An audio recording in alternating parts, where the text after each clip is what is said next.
And welcome to the Fun Astrology video podcast for the week of September 9th. Thomas Miller here. We have a couple of big aspects this week. I'm going to show you on the chart. They are aspects that we can utilize to our advantage this week. And we have an eclipse next week. So let's jump right into it. So first of all, what I see in just looking at the structure of this chart, hitting a couple of high spots, I see that Mercury is still the oracle planet. In other words, this is sunrise. Mercury is the planet that was in the sky as things moved this direction, that was up in the sky before the sun. So Mercury, which this week, as I'll tell you here in just a second, is going to leave its shadow period. Basically, we've almost escaped from fully now Mercury retrograde. So that is about over, but it is the planet that is setting the theme for the day, if you will, kind of that oracle planet that says, hey, let's wake up and do some mercurial things today. Now, it's going to eventually catch the sun, and then Mars will become the oracle planet after that, but that's a couple of weeks away. And speaking of, let's just go ahead and take care of this, because at 2:50 a.m. Monday morning, Eastern Time, get all of that in, early Monday morning, Mercury re-enters Virgo, goes back home, and that you can see here is already in Virgo just by a wee little bit. So we have Mercury back in a comfortable position. And then on 9/11, that famous day we will never forget, on Wednesday, let's see, at what time is that on Wednesday? Is at 7:52 p.m. So basically just 10 till 8 Wednesday night. Then Mercury returns to the point where it was when it went retrograde, and that is at 4 degrees 6 minutes in Virgo. So then it will be completely clear of its shadow phase. All right, so that's one thing. The other thing that I'm noticing just in the chart as I'm looking at this, you look at all these aspects. I have these quincunxes, that's the lime green, in that color for a reason. And that is because I have really come to respect, even though they're not Ptolemaic aspects, inconjuncts were on Noel Teal's charts most of the time. Robert uses them a lot, or at least spots them. And I think it is something that you should dial into. It's one of the minor aspects that I have elevated up to full-time status, as you can tell on my chart. The other one that I use here, just while we're on that topic, is this one. It's called a quindecile. And that was something also that Noel Teal used. And you can see that we have several of those. Both aspects, both the quincunx or simultaneously known as the inconjunct, they're interchangeable. And that quindecile are considered to be challenging aspects. So you can see right from the structure there already that we do have, I mean, you don't even have to start synthesizing it. You can see that there is some inherent structural challenge to the beginning of the week. So we're not going to go in and dissect each one of these, but we could just say that broadly, the air out there, because what we do here is like a weather forecast. It's like what could happen, what's predictable, or what could the prevailing winds be for the first couple of days of this week. They could be a little bit challenging. So just know that, and as you get ready for work or you're at work, realize that if somebody else is feeling something and they don't have tools to process it, lashing out can be a method of dealing with things. So dealing gently, giving other people space, and just being in a present state of holding space would be a really good way to begin the week. All right, nothing exact on Tuesday. Then we run up to Wednesday, so let's just scoot up here real quick. And on Wednesday, we have this one major aspect, and that is Mercury, which here I'm still staying on the morning. I like to set my chart. This is how I usually look at it for the podcast. So I just keep it here. It's like, unless there's a reason, when we get to the eclipse next Tuesday, we'll show the eclipse. But for this, I just basically stay with the morning chart, and then I just go from there. But you can see that there is this sextile, even though it doesn't happen until the evening, 11:41 Eastern, so almost the end of the day on the East Coast, as you're winding down at least, maybe on the West Coast. But that aspect will so that's a favorable sextile aspect between Mars in Cancer, which is a little grumpy, and Mercury, which is back home going, ooh la la, I'm back in my own sign and fully expressing itself, Mercury, that you have this aspect of, well, powerful communication. Now you can work that back because remember what we just talked about for Monday, yet knowing that by Wednesday you have this powerful aspect around Mercury and Mars characteristics blended. So there's everything about communication, even travel, siblings, so some family relationships. You would look at Mars and say, yeah, but doesn't that mean there could be some conflicts? Oh, always with Mars there can be conflicts. But this is a sextile. This is a playful, positive aspect.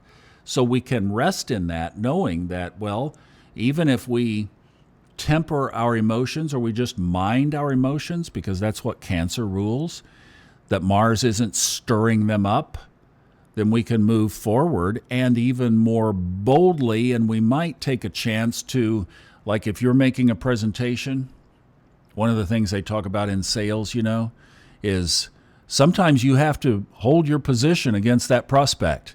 You have to kind of get in their face a little bit to shake them up, get them to move, get them to take action. That's what this is. This is positive. Look, I'm trying to help you. If you're in an integrous sales situation, I have something at a good price that can solve your problem, Mr. Prospect. But you're kind of waffling on this, so I'm going to lean in and get in your face a little bit to get you, to get you to listen to me. Well, that's what you got here. That's exactly the aspect that you have here on Wednesday. Now on Thursday, this is the primary aspect and the big one of the middle of the week. And Elisa Dixon is going to join us on the audio podcast. She will be on Wednesday to talk about this with her thoughts. But this is a square between our life force representation of the sun here in Virgo and Jupiter in Gemini. So this is going to offer us a little bit of division because of that position in Gemini, a divided sign. Jupiter expands. We talk about this all the time. If you just want one cookbook theme of Jupiter, yes, it can be the rabbit's foot.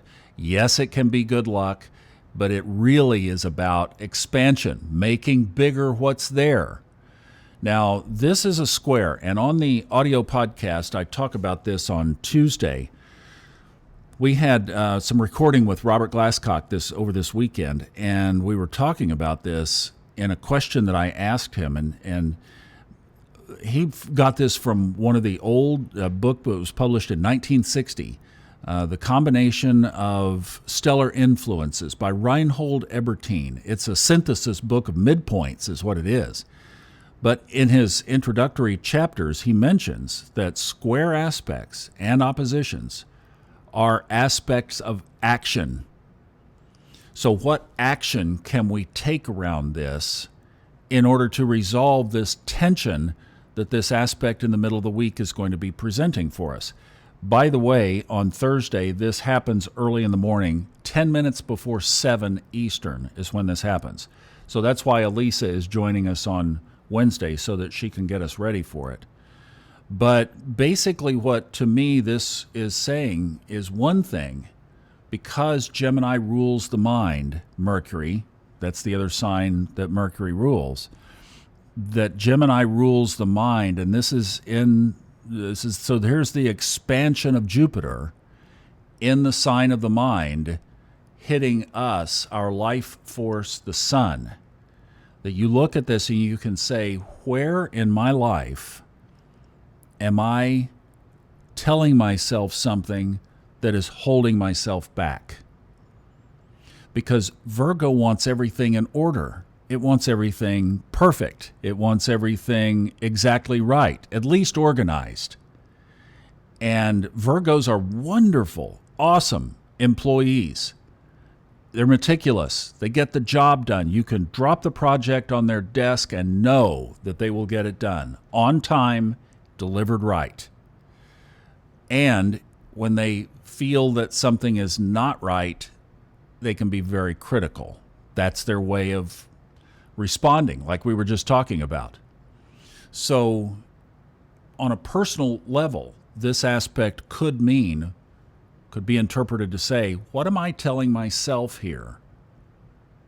Communication, Gemini, Jupiter. What have I made bigger than it really is? Jupiter expanding. Something about my own communication with my own self, the most important communication there is, and the most important relationship there is, you with yourself, that's holding you back.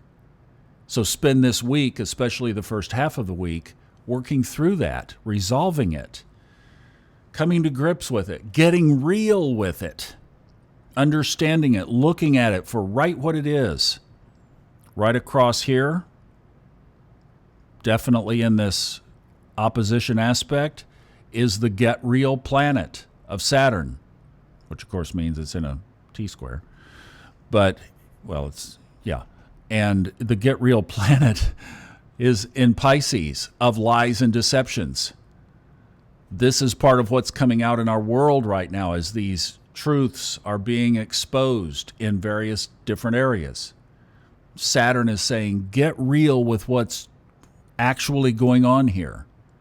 And that's what you could bring to the table, is the more you take the action, as Ebertine said, of coming to grips with it, looking at the reality of a situation, Saturn, Pisces, of what you might be doing to hold yourself back, then the universe will mobilize in your benefit to help you overcome that. And then you build a new tool into your repertoire just based off of this one aspect. I mean, this is a big one. Whenever the sun squares Jupiter, this is a take note in the sky moment.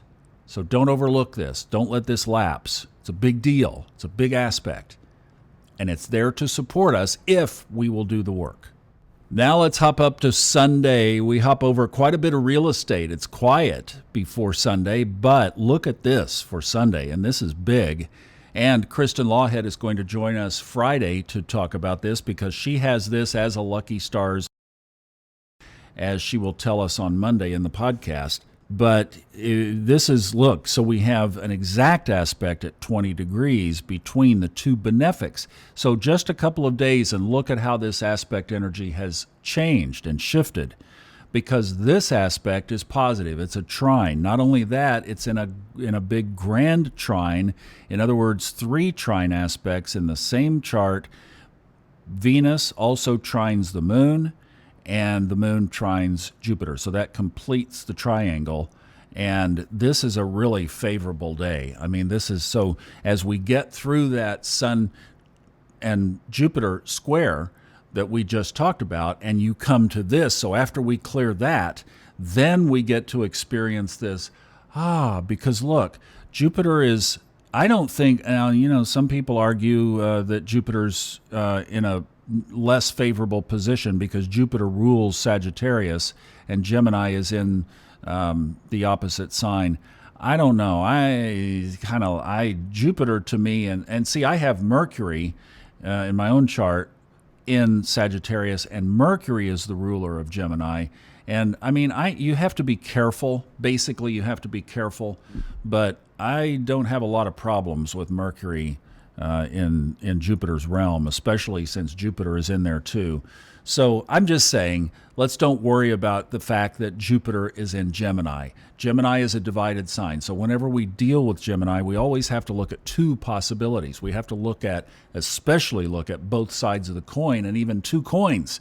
One might be a sand dollar and one might be a gold dollar. It could be clear distinctions between the 2 options, and both of those have 2 sides. So that's what we're dealing with up there. But this is a really powerful aspect. It's air signs. Notice Gemini, Libra down here with Venus, and then the moon is in Aquarius. So this is all about this activation of our mind. And that's what I was saying is the theme this week with the Jupiter Sun, and now this is clearing and cleaning out our mind of anything that's holding us back.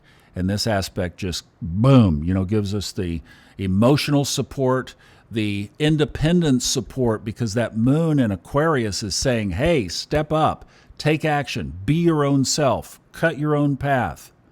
And Venus in Libra is just so balanced and so harmonic and so wonderful and beautiful.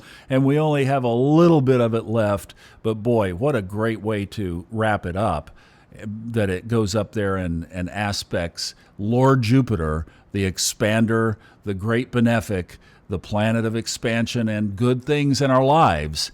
That's Sunday. So we have all week to look forward to this. So that basically wraps up this week. Now, we will definitely talk about the eclipse, but let's do that next week. We touch on it on the podcast this week, but we will definitely talk about it next week. So we have some great energetic opportunities this week. Let's go out and make it a fantastic one. I'm sending you all kinds of love. We'll see you back here next Sunday and on the audio podcasts every day this week.